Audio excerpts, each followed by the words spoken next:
Welcome to सिद्धिस्ट यात्रा story part 89। जय माँ काली, जय माँ तारा, आप सबका भला हो। आज के इस एपिसोड में मैं स्टार्ट करूँगा उम्मीद से। उम्मीद क्या है?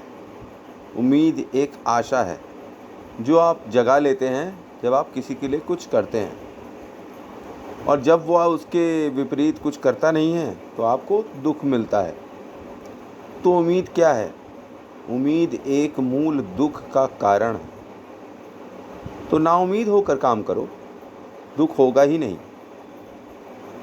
ईश्वर भी यही चाहता है कि आप जीवन में नाउम्मीद होकर काम करें, तभी तो मुक्ति मिलेगी। जब आप अनकंडीशनल लव प्रभु को करेंगे, माता को करेंगे, तभी आपको मुक्ति मिलेगी। और फिर जब आप नाउम्मीद होकर काम करेंगे तो ऊपर वाला अपने रंग दिखाएगा। वो आपके जीवन में नए नए गुल खिलाएगा। वो वैसी वैसी चीज़ें करा देगा जो आपने सोचा ही नहीं। किसी ने सोचा था कि धीरूभाई अंबानी पेट्रोल टंकी पे पेट्रोल भरते हुए इंडिया के सबसे बड़े उद्योगपति बन जाएंगे? यही तो कमाल है कि जब आप ईश्वर में लीन होकर या ध्यान में लीन होकर या पूरे डेडिकेशन से कोई काम करते हैं तो ईश्वर उसका फल आपको देता है। बस आपको निस्वार्थ भाव से अपना कर्म करते रहना है। सारे धर्म और कर्तव्य कायदे से तृप्त होकर जो भी निभाएगा उसको ही मुक्ति मिलेगी। संन्यास लेना कोई बुरी बात नहीं है, पर आपकी आत्मा शुद्ध होनी चाहिए। शुद्ध कब होगी? जब आप अपने सारे धर्म और कर्तव्य कायदे से निभा चुके हैं। अपनी नज़र में आपने ऐसी कोई चीज़ नहीं छोड़ी है जिसको आपको करना था और आप अभी तक कर नहीं पाए हैं। अगर मान लीजिए कि कुछ रह गया तो संन्यास और मुक्ति दोनों मुसीबत में होंगे, क्योंकि फिर जब आप संन्यास लेंगे तो आप अपने चेलों में वो सब ढूंढेंगे जो कि आपने अभी तक तृप्त नहीं हो पाए हैं उस चीज़ से। मान लीजिए आप धन के लिए बड़े अतृप्त थे और आपने संन्यास तो ले लिया है, पर फिर आप अपने चेलों में ढूंढेंगे कि कौन सा पैसे वाला चेला है, क्योंकि सारे जीवन आपने अतृप्ति में ही गुजारा है, धन की अतृप्ति में। तो संन्यास लेने के बाद भी यह इच्छा कि आपके जो चेले हैं वे अमीर हों, पैसे वाले हों, ये जाएगा नहीं। आप ज़िंदगी भर उन चीज़ों के लिए भटकते रहेंगे जिनके लिए आप अभी तक अतृप्त हैं। संन्यास लेना न लेना फिर बराबर हो जाएगा, और फिर मुक्ति ही कहाँ मिलेगी? तो कलयुग में अपना धर्म कर्तव्य निभाने वाला ही सन्यासी है। वासना को गंदा कहने वाले इसमें उतरे ही नहीं हैं। वास्तव में वासना है क्या? वासना एक गहरे ध्यान की अवस्था है। जैसे आप ध्यान करते हैं तो आपके शरीर पर आपका वश नहीं रहता है, आप बस प्रभु की भक्ति में ही लीन हो जाते हैं। माता के ध्यान में ही आपका मन लग जाता है।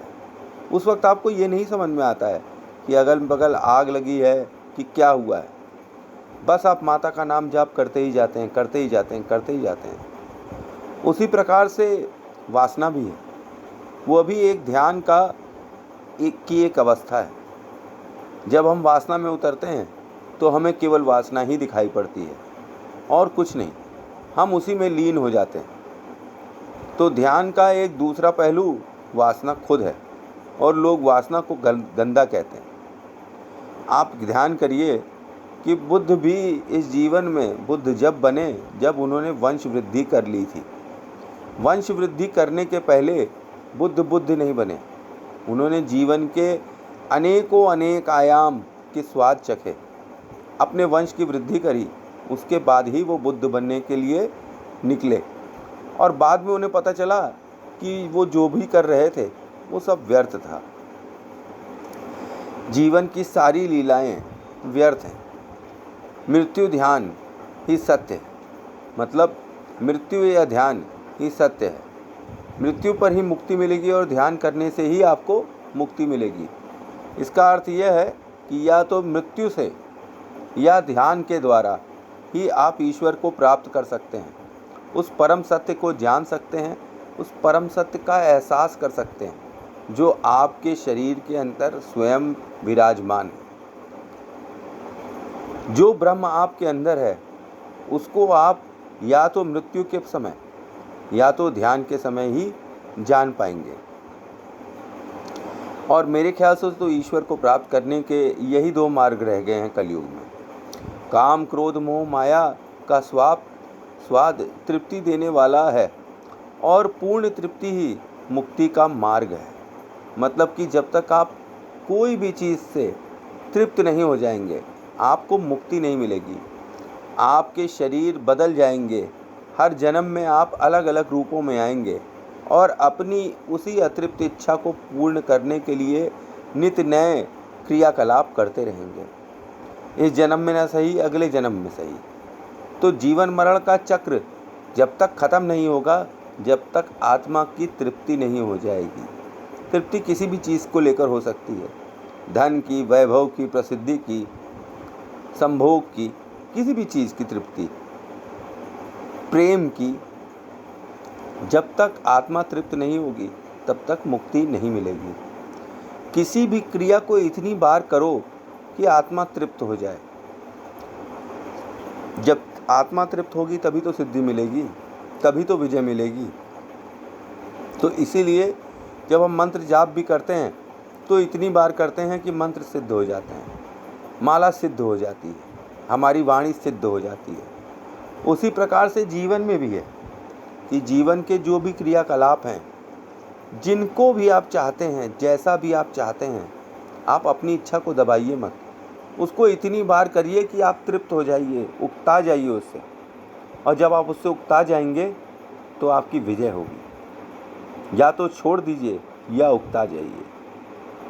अगर जो आपको मिला इतने झंझावात झेल कर, तो जो क्रिया से आपको जो मिल रहा है, अगर आपको वो और चाहिए तो फिर आपको और करना पड़ेगा।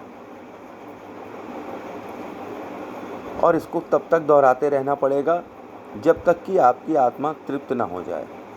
भोजन, उत्सर्जन और संभोग ये शरीर के मूल प्राकृतिक स्तंभ हैं और आवश्यक भी हैं, पर एक साधक समय अनुसार और समय आने पर इन सब पर विजय प्राप्त कर लेता है, तभी वो ब्रह्म को पा लेता है। याद रहे, सच्चा प्रेम तन, मन, धन से ही उत्पन्न होता है।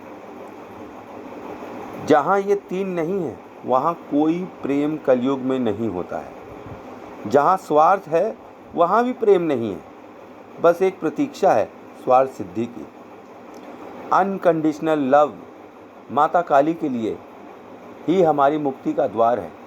इसीलिए मैं सबसे कहता हूँ कि माँ काली का ध्यान करो। माँ काली के ध्यान से हमको वो ब्रह्म ज्ञान मिलेगा जिससे हम अपने जीवन को संवार लेंगे, जिसमें हम अपनी जीवन की कठिनाइयों को पहचान लेंगे, जिसमें हम अपने जीवन में आगे बढ़ने की प्रेरणा अपने आप को स्वयं से देते रहेंगे। चलिए, जय माँ काली, जय माँ तारा। आप सबका भला हो। Thanks for watching.